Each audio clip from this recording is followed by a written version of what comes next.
नमस्कार मित्रांनो, मी आहे जाधव गजानन आणि मी घेऊन आलोय आज अप्पर बॉडीसाठी काही वर्कआउट। अप्पर बॉडीसाठी आपण करणार आहोत body weight exercise. Body weight exercise मध्ये आपण करणार आहोत सर्वप्रथम मॉडिफाइड पुशअप्स। मॉडिफाइड पुशअप्स नंतर नॉर्मल पुशअप्स करणार आहोत। नॉर्मल पुशअप्स नंतर करणार आहोत आपण डायमंड आणि डायमंड पुशअप्स नंतर करणार आहोत वाइड पुशअप्स। या पुशअप्स मध्ये जे मसल वर्क होतात ते आपण पाहणार आहोत आणि या पुशअप्सचा काय काय इफेक्ट होतो ते पण आपण पाहणार। तर चला तर मग कसे आहे ते करून दाखवतो आणि यानंतर तुम्हाला करायचं। सो बेसिकली आपल्याला आपल्या गुडघ्यावरती बसायचे आणि गुडघ्यामध्ये थोडंसं अंतर असेल आणि आपल्या शोल्डर लेवल आपल्या हातामध्ये अंतर घ्यायचे, जी की हिप पोझिशन असेल। बाकी जास्त अंतर घ्यायचंय किंवा एकदम कमी अंतर घ्यायचंय, जास्त न कमी एकदम लेवल मध्ये। आणि सीट पूर्ण खाली किंवा पूर्ण वरती नसेल, एकदम उतरती स्थिती असेल आणि आपल्याला इथून पूर्ण डाऊन जायचं। त्यावेळेस आपण डाऊन जातो त्यावेळेस आपल्या एल्बो मध्ये 90 डिग्रीचा अँगल झाला पाहिजे। सो बेसिकली ही पुशअप्स असली पाहिजे, त्याला म्हणतात मॉडिफाइड पुशअप्स। यामध्ये वेगवेगळे मसल्स वर्क होतात आपले, जे की आपला मेजर मसल आहे जो इथे असतो पेक्टोरल्स, जे आपल्याला चेस्टचा अप्पर चेस्टचा मसल असतो। त्यानंतर आपला जो ट्रायसेप आहे, ट्रायसेप सुद्धा इन्व्हॉल्व होतो, त्याचबरोबर ट्रायसेपियस इन्व्हॉल्व होतो आणि त्याचबरोबर आपला जो शोल्डरचा मसल आहे डेल्टॉइड तो सुद्धा होतो। तर मी तुम्हाला करून दाखवतो 10 रेपिटेशन, त्यानंतर तुम्हाला करायचं।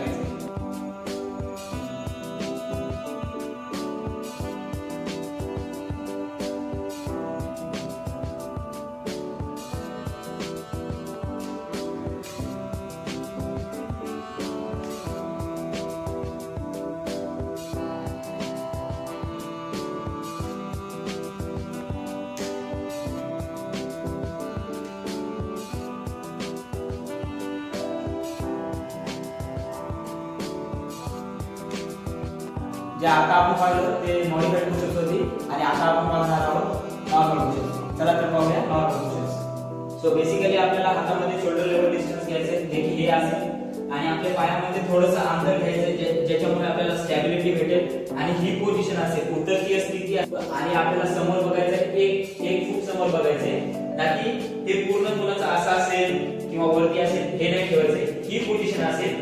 आणि ज्यावेळेस आपण पुशअप्स करतो त्यावेळेस पूर्ण खाली जायचे आणि पूर्ण वरती यायचे। बेसिकली ही आपली करेक्ट पोझिशन असते। काही लोकांचं फक्त एवढंच होते तर हे करायचं नाही। आणि आपण ज्यावेळेस पुशअप्स करतो त्यावेळेस आपले जो एल्बो आहे ना, एल्बो बॅक जायला पाहिजे आणि 90 डिग्रीचा अँगल व्हायला पाहिजे। ही पुशअप्स आपल्याला बेसिकली करायची आहे।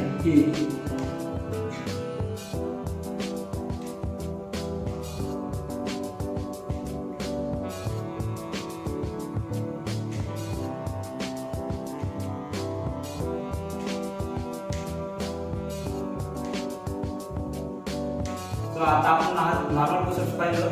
नॉर्मल पुशअप्स मध्ये आपले सेम मसल्स वर्क करतात, पण यामध्ये ना आपल्याला जास्त लोड येतो। आपल्याला पुशअप्स करताना जास्त लोड येतो, कारण आपले नी अप असतात त्यामुळे जास्त लोड येतो। जसं की आपला अप्पर बॉडीचा पेक्टोरल्स मसल्स आणि लोअर चेस्ट पण इन्व्हॉल्व होतं यामध्ये। त्याचबरोबर आपलं डेल्टॉइड आणि ट्रायसेप आणि ट्रायसेपियस हे सुद्धा मसल वर्क करतात। तर यानंतर पाहणार आहोत आपण दुसरी एक्सरसाइज जी आहे diamond pushups. So diamond pushups ची कृती सर्वप्रथम मी तुम्हाला करून दाखवतो की डायमंड पुशअप्स कशी करायचे, यानंतर तुम्हाला पण करायचं। सो सर्वप्रथम जे स्थिती आहे, आतापर्यंत आपण जे शिकलो मॉडिफाइड पुशअप्स आणि नॉर्मल पुशअप्स, आता शिकायचे आपल्याला डायमंड पुशअप्स। डायमंड पुशअप्स मध्ये आपल्या हाताची पोझिशन डायमंड सारखी असेल, जी की अशी जुळलेली असेल आणि आपल्याला पुशअप सारखी सेम पोझिशन असेल पण पाय दोन्ही जुळलेले असतील, ही पोझिशन असेल। आणि आपल्याला इथूनच आपल्याला पूर्ण डाऊन जायचं, चेस्ट आपल्या दोन्ही हाताच्या मध्ये पूर्ण खाली जायला पाहिजे। ही 1 2 या पोझिशनने आपल्याला डायमंड पुशअप्स करायचे आहेत। तर चला करूया।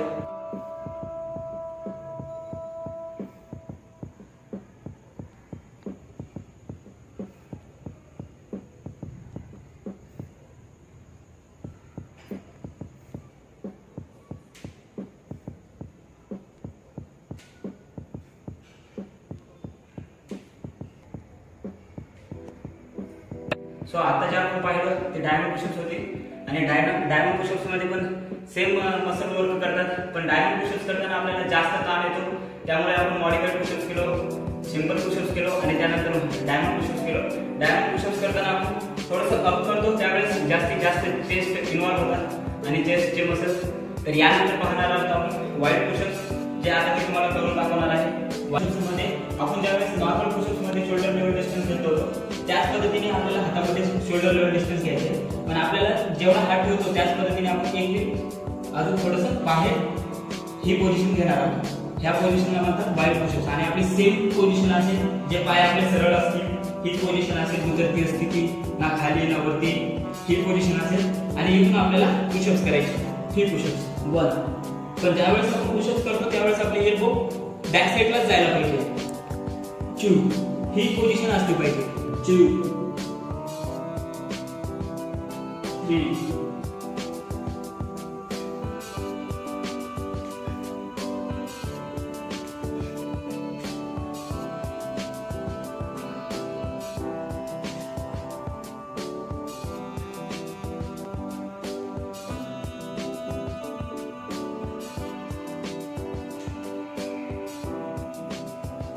सो आता जे आपण पाहिले ते वाईड पुशअप्स आहे. वाईड पुशअप्स मध्ये आपण डायमंड पुशअप्स केलो ना त्यापेक्षा जास्त ताण पडतो, त्यामुळे आपण चेस्टसाठी वाईड पुशअप्स करतो. आतापर्यंत जे जे आपण एक्सरसाइज पाहिले बॉडी वेट एक्सरसाइज चेस्टसाठी, ती सर्वप्रथम होती मॉडिफाईड पुशअप्स. त्यानंतर पाहिलं आपण नॉर्मल पुशअप्स, जे की सर्वसाधारण कोणी पण करतात ते. त्यानंतर पाहिलं आपण क्लोज ग्रिप म्हणजे डायमंड पुशअप्स. आणि त्यानंतर पाहिलं आपण वाईड पुशअप्स. ह्या पुशअप्सने आपल्याला चेस्टचा आणि आपला ट्रायसेप, हा मेजर मसल आहे चेस्ट आणि ट्रायसेप, त्याचबरोबर सपोर्टिव्ह मसल मी सांगितलं तुम्हाला, डेल्टॉइड, ट्रायपेजियस, आपल्याला पोटाचे मसल म्हणजे ॲब्डोमिनल्स, हा सुद्धा आपल्याला सपोर्ट करतो. सो यानंतर मला हे सांगायचे की भरपूर असे लोक असतील जे एक्सरसाइज करतात, पण काही लोकांना इंजुरी असतात, जे की बॅक लोअरची इंजुरी असेल किंवा शोल्डरची इंजुरी असेल, तर अशा लोकांनी हे पुशअप्स वगैरे करताना लक्ष द्यावे. थँक्यू.